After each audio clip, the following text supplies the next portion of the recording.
Hi, my name's Kayla Austin, and I'm the Director of Art and Research for the experimental film Black Chorus and Orchestra. Our collective consists of photographers, actors, dancers, artists, and filmmakers from the US, Russia, Canada, and the UK, all interested not only in race relations in the US, but in the ways that people express themselves in the face of adversity. Our project intends to give visuality to the complex relationship between African American history, resistance efforts, and the technological and creative arts. My interest in this project and the fight against mass incarceration is centered around the construction of race and the political and social roles that it places on all members of our society. My work focuses on how cultures interact with one another. And initially, my research was centered on cultural interactions between Islam and South Asia. But as I met people who had never met a black person before, I realized that I was a lot different from the stereotypical criminal blacks that were shown in films and music videos that are broadcasted to an international audience. And that by choosing to study another culture, I became a representative of a blackness that I essentially knew nothing about.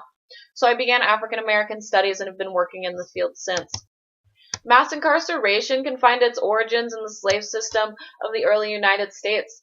Laws were constructed by politicians who put the economic interest of the nation over the well-being of its citizens.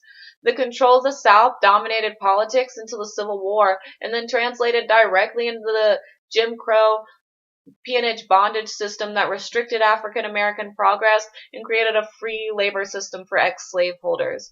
In a similar manner, Jim Crow was displaced by the Civil Rights Act, and bodily and economic control found a new means of expression in the state-run prison industrial complex, a rigorous jailing system where people committing minor crimes serve maximum sentences.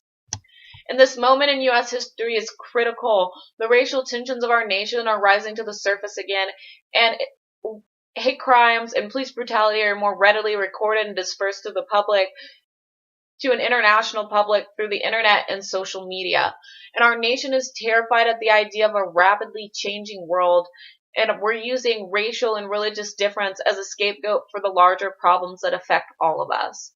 The lack of conversation about the origins and implications of racial discrimination in the United States has intensified the radicalism on both sides of the political spectrum, with neither side willing to understand the other.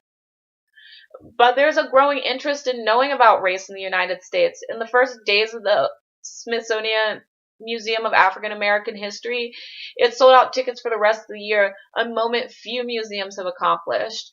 In pop culture, rave reviews of musicals like Hamilton and films like Duvernay's Selma prove that there is at least an attempt to have some sort of understanding of one another.